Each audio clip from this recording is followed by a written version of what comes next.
Okay. ఏమండి, ఈవిడేమో నన్ను 2 నిమిషాలు మాట్లాడమంది, నేనేమో 5 నిమిషాలన్నా మాట్లాడతానని అడుగుతున్నా. మా ఇద్దరి మధ్య బేరం కుదరటం లేదు.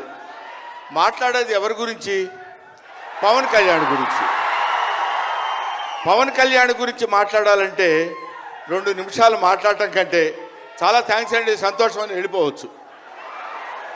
అలా చేయనా సార్?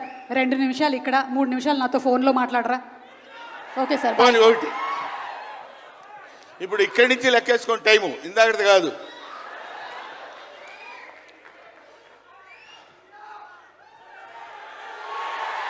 ఇక్కడ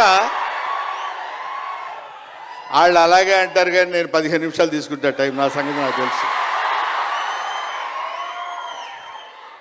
పవన్ కళ్యాణ్ గారి గురించి నేను ప్రత్యేకంగా చెప్పాల్సిన అవసరం లేదు. ఆయన మానవత్వం పరిమళించిన మంచి మనిషి. ఎంత గొప్పవాడంటే చాలా గొప్పవాడు అని చెప్పడానికి మాత్రమే మనకు చేతనవుతుంది.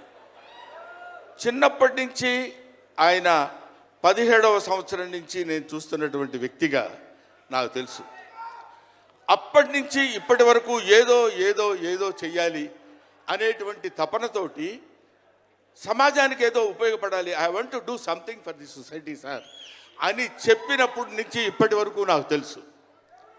అప్పటి నుంచి ఇప్పటి వరకు ఎదురు లేకుండా తనంతట తను వేసుకున్నటువంటి బాటలో నడుస్తూ వెళ్ళాడు తప్ప ఎవరి బాటలో నడిచి వెళ్ళలేదు పవన్ కళ్యాణ్. మైండ్ తన బాటలో వస్తున్నటువంటి ముళ్ళు, అవాంతరాలు, కష్టాలు, సుఖాలు తనంతట తాను ఎదురు తిరిగి రొమ్ము విరిచి నడుచుకుంటూ వెళ్ళాడు తప్ప ఎవరు వేసుకున్న బాటలో వెళ్ళలేదు.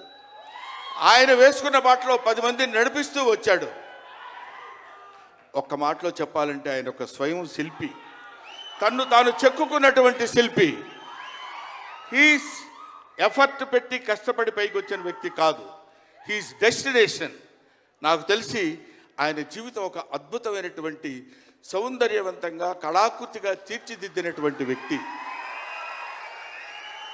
ఈయన దేవుణ్ణి ఎందుకు నమ్ముకున్నాడు అనేటువంటి ఆలోచన మనకు వస్తే, ఏదో ఒక మధ్యతరగతి కుటుంబంలో పుట్టినటువంటి వ్యక్తి అలా అలా తను తాను పెంచుకుంటూ వస్తే తెలియదు భగవంతుడు ఎక్కడ ఎలా తలుపు తిప్పుతాడో తెలియకుండా ఆయన తను ఎలా మలుపు తిప్పుకున్నాడంటే, ఈయన సినిమా యాక్టర్ ఏంటి, ఎవరితో మాట్లాడు, ఎటు పక్కన నిలబడతాడు, ఈయన సినిమా యాక్టర్ ఏంటి అని మనం అనుకుంటే, కాదురా నువ్వు సినిమా యాక్టర్ అయి తీరాలని చిరంజీవి గారు, సురేఖ గారి ప్రోత్సాహంతో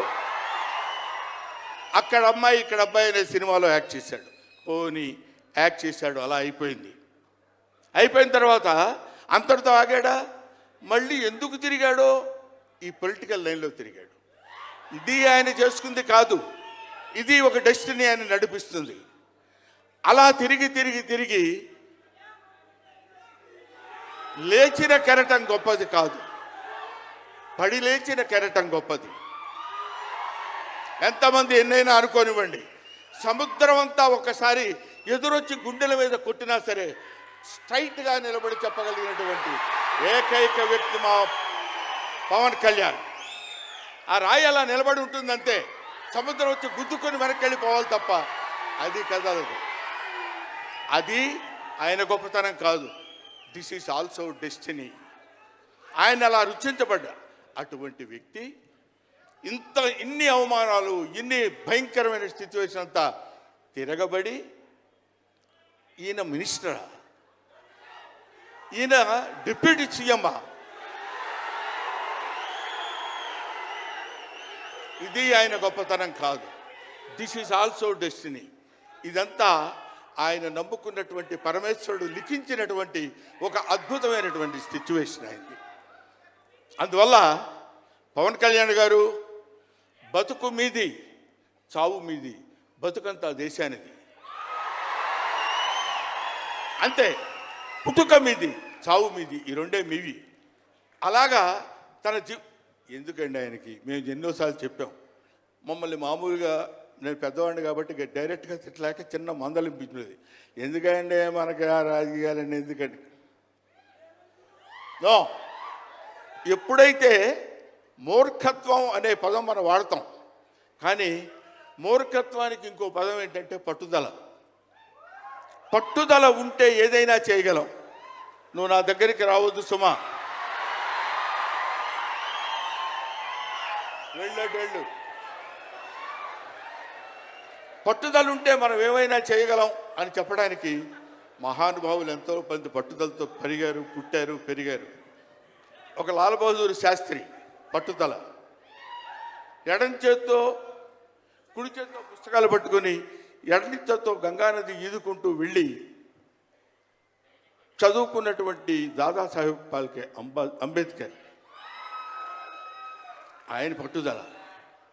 ఎంతమంది చెప్పినా వినకుండా నేను I want to know the truth అని చెప్పినటువంటి రమణ మహర్షి పట్టుదల, రామకృష్ణ పరమహంస పట్టుదల.